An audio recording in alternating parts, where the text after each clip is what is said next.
Hello, my name is Gilbert Clark. I'm the Executive Director of Meridian Mining. We're developing the Cabaçal copper gold VMS deposit in Brazil. We just released our resource statement. It's pushed the Cabaçal deposit in, I think, the top 4% of giant to super giant VMS deposits. And it has a high-grade starter pit of over 40 million tonnes at about 1% copper equivalent or 1.41 grams per tonne gold equivalent. Well, there you go. Top 4%. Usually the top 4% of anything gets a little bit of credit, but your press release didn't. What's gone wrong? Look, I think there's a couple of things you have to look at in the press release, because we had a really super group do the resource statement, Simon Terra at HS&C in Australia. And we presented a global resource statement of the 60 million tonnes. And that was using a typical low cut-off grade for a resource statement. It's pretty normal in the industry, 0.3 gold equivalent, because our independent person determines which commodity to report on. And that's the resource. Now, inside that resource, which is, I think, the part we should have communicated better, I should have communicated that better, was there's actually a very high grade 40 million tonnes at nearly 1% copper equivalent. And that's what we're going to be mining for the first 15 years of the mine. So, and then only on top of that, we've identified an area in the Northwest Extension to start our mining, to focus our mining schedule on. And that's 3.5 million tonnes at about 2.5 grams per tonne gold or 1.6% copper equivalent. So it's a very economic deposit, but I think people just looked at the resource statement, and I guess that's sort of looking at the leaves on the tree and didn't see the solid hardwood trunk that's underneath it. Well, yeah, I mean, if I'm looking at the press release, what I'm kind of honing in on is 1.1 million ounces, of indicated. What I'm honing in on is 0.2 million ounces of inferred. So it doesn't feel very big, right? But you're saying it's not that. You need to look over here, and you need to look at the way we're going to mine this thing. Is that what you're saying? Well, see, that's just on the gold. Like in total, there's some 2.1 million ounces of gold equivalent, but in that high-grade pit, there's like 1.9 million ounces of gold equivalent inside of it. And that's what you do your financial modelling on. That's what's going to drive the economics of the project, because it's so high grade. And it's not at 1,000 metres depth. It starts at surface, and it's flat lying. It's perfect for open pit, low capex, low OpEx, high margin mining. But don't you think, Gilbert, that the numbers have changed in terms of it used to be 3 years ago, people talking, we've got 1 million ounces of gold. People were like, okay, that's good start. Then that became 2 million ounces. And I just kind of think in this sort of economic climate where you kind of get pressure from the ground up in terms of cost and inflation on everything that mining encounters, and then you're getting the downward pressure of gold price down at prices not seen for some time now. People want more. They want more certainty over the scale of the opportunity. They want more certainty over the grade that you're going to be mining at, and then some indication or guidance on what the economics could actually look like. So maybe this would have been great 3 years ago, but maybe it's not enough for these days. Look, I think if we published this 3 years ago, it would have been a unicorn mining junior would have been over $1 billion market cap, because it's great to have these ounces, these high grade, but if you can't get it out of the ground, it's worthless. So what Cabaçal has is like this high grade starter pit, 40 million tonnes, 1% copper or 1.4% gold equivalent. But our recoveries on that copper above 92%, 91%, the gold is sort of approaching 90% recoveries. So we get all of that metal out, and that's what drives the economics. And so many times I've looked at groups and the good companies, and I just know their metallurgy doesn't work. And we've got not only and we've put this into the market, of course, we have very cheap power, we have very soft ore, we have a very coarse grind. So that means when we go to mine this high-grade pit, low energy consumption, fast flotation times, low OpEx. And this is really the basis of having high cash flow margins. It's so important in the mine. And this is, I guess there's been such a long time that somebody's seen a giant deposit, a giant VMS deposit brought to market, and they're going, but it's only this grade. I said, well, that's the resource. The mine schedule is going to be focused on that 40 million tonnes of high grade. Well, let's look at that. Because that's kind of important, because I think this is where business models come into play. If you kind of do what everyone always does, and we're going to drill this out to the edge of the envelope, if you continue being an explorer, the story tires a bit. So you used a phrase there, which is high cash flow margins, right? And you've talked about some of the beginnings of the economics there in terms of, soft ore body, cheap electricity, cheap power. Those things help. But can you just kind of pad that out for us and talk about, yes, the costs, but two, the target that you're going for and the opportunity there? Because clearly, if you're saying to me it's an anti-dilutory model, we're going to get into cash flow to fund future growth and development, I'm kind of interested. But what are you thinking in your head? Well, it's really quite fortunate. We can give you a direct comparison. So Euro Copper just did I think it published last year, the Boa Esperança feasibility study. And they've got higher throughput. They're targeting 4.5 million. But their CapEx was $290 million US. So, and that is wholly fundable. But what we're saying is, of course, we're going to focus on the high-grade northwest extension first. We can pay off all that. Well, I think we can. We'll model it. We have internally modelled it. We can pay off the debt component, say, at 210, 220 million in, say, 12 months. And then you've got 14 years really? Of cash flow. Wow. Absolutely. Yeah, okay. Absolutely. Because the high grade starts at some 20 metres or 30 metres below surface. So you don't have to wait months and months of sustaining capital to get down to your ore body. And that high-grade trend, that high-grade open pit, on average, it probably starts at about 20 metres below surface. So this is what you go straight into cash flow. You don't have to do like months of pre-strip. You go straight into cash flow. And then that's okay. This is kind of interesting. So it's a reasonable size capex. It's not tiny. It's not big. It's a reasonable size capex. If you think, if right, you need to do the work on this, you could think you can pay the debt component back with in a 12-month-ish, let's say 12, 18-month time frame. You could then refinance that out. Absolutely. Yeah, right. Okay. And that's key. And then you in that instance, you could say pay off your debt component via the very high grade, still mine the high grade pit, build up your cash. Then the banks will come to you. This is pretty much the norm. I'll say, let's refinance, let's increase the throughput to say 3.5, 4 million tonnes, drop and push it through. And this is 101 mining, 101 equity growth. So this is what we've really focused on. We've got that big high grade pit. We don't need, because it's so high grade and so easy and so cheap to mine, we don't need super high commodity prices to make positive cash flow. We did our long term. We did a 5-year banking consensus at 1650 for gold and 359 for copper, 21 for silver, and that. So even if we were to drop that, we'd still be making money.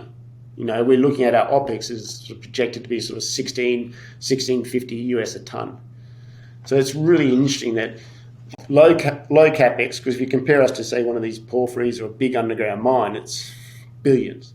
So you're projecting what your OpEx to be 1650 for what?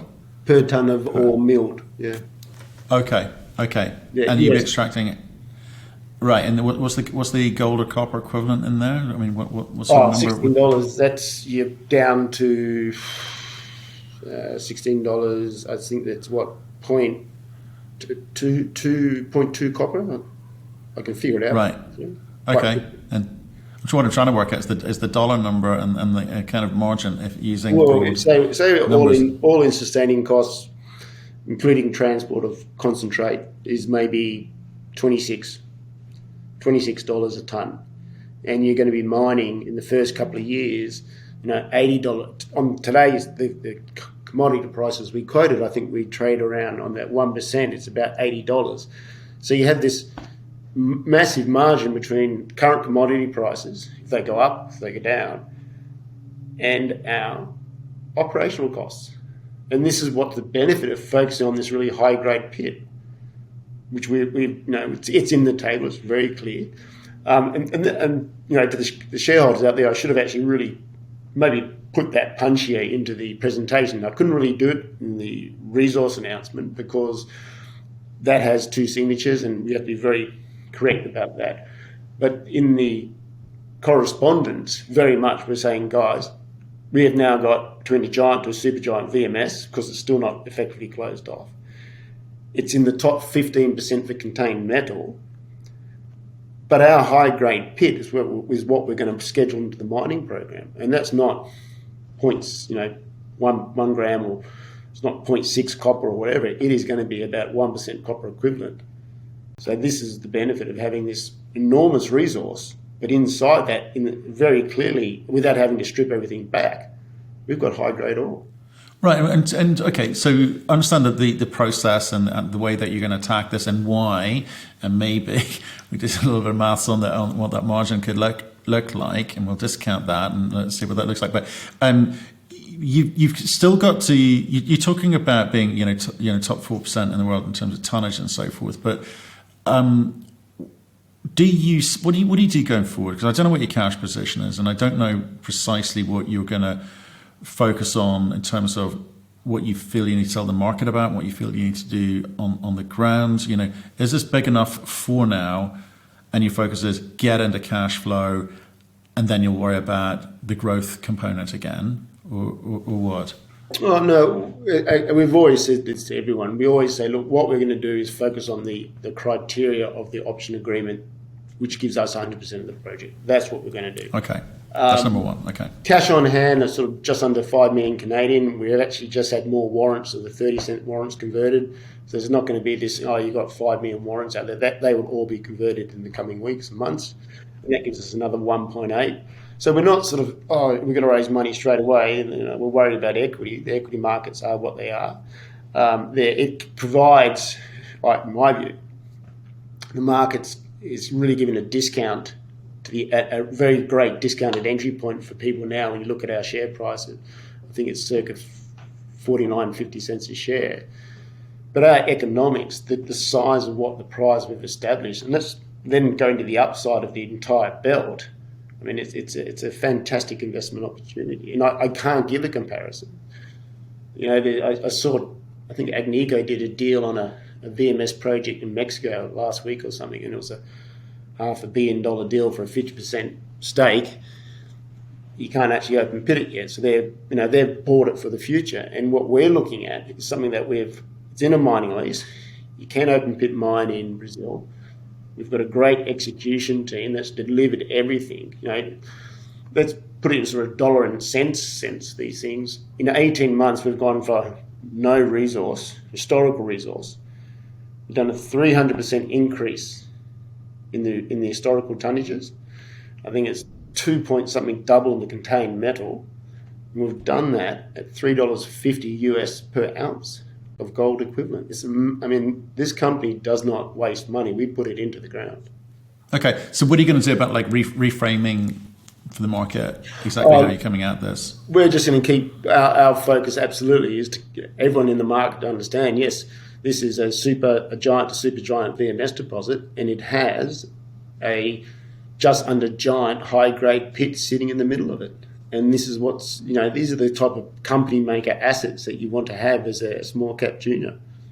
And that's what we've got to communicate to the market. And this is why it's so important that we go out and communicate this, that, okay, giant resource, giant to super giant resource, just under giant open pit of high grade ore with by far the best metallurgy that's ever been seen for a VMS. It's plus 90% recovery on just about all the metals that within that 40 million tonnes. Okay. Why do you think it's going to be easy to raise money for something like this? It's always easy to raise money. It's not always easy to raise the correct money for the existing shareholders and the incoming shareholders. That's the key. We don't want to destroy the equity value of the existing shareholders. nor do we want to have people who investors come in that. Again, we don't want people to come in and just dump the stock when they've got 20% up. You want to see those long-term retail, high net worth, institutional investors, and they're the ones I keep communicating to. It's very easy to raise speculative 25% discount and all this type of nonsense, but what you want are partners going forward. Yeah. Okay. And did you do any of the kind of recent roadshows in the US with this? No, it only came out yesterday. So this is sort of like one of the first. Actually, I did one video, one podcast yesterday, and the first video one today, and now we're going to go through roadshows, marketing, all to the key. We're speaking to a lot of funds and good funds, and ones that we really think is strategic. An ensemble of strategic partners, and they've all said, look, we want to see that resource statement. I said, okay, we've put the resource statement out, we're putting out the high grade starter resource, which is going to be the focus of the mine build, and you just got to say, okay, I'm going to do my own maths, got good comparative capex and opex numbers out of recent feasibility studies, and you punch that in, look at the starter pit of 3 million tonnes, 3.4 million tonnes at 2.5 or 2.4 grams gold equivalent, and you go, holy smokes, this thing's going to absolutely punch out cash for a long, long time. Okay. Well, look, I think it's what's important for me is that your current shareholders understand what you're trying to do, that you've got the cash to do it, and obviously, you've got a clear view of how you navigate these choppy waters. I mean, the market is obviously a little bit nervous at the moment. What would you say to investors looking at gold projects like yours at the moment? Is it kind of sit and wait and see? No, we had yesterday. Our stock went down, which was unfortunate. I copped that. I should have been more. I should have elocuted better the high grade pit that was there, but. This is an opportunity to invest into a company that has a company-making asset that's been now quantified at a massive discount to where really the value is. Like we've got 3 banking analysts now following us, mining analysts, and their price range from $1.50, $1.60 to $2.50. So none of them are saying it's a 20 cent or 30 cent or 50 cent stock. They're saying, no, this is $1.50, $1.60, $2.60 Canadian stock. So this is the opportunity. If you come in now, you're looking at that 3 times multiple. And this is what all the mining people say, or mining investors. Where do I find the company that has done I've got the opportunity to do a 3, a 4, or a 10 times multiple? I think this is the asset that's going to drive it.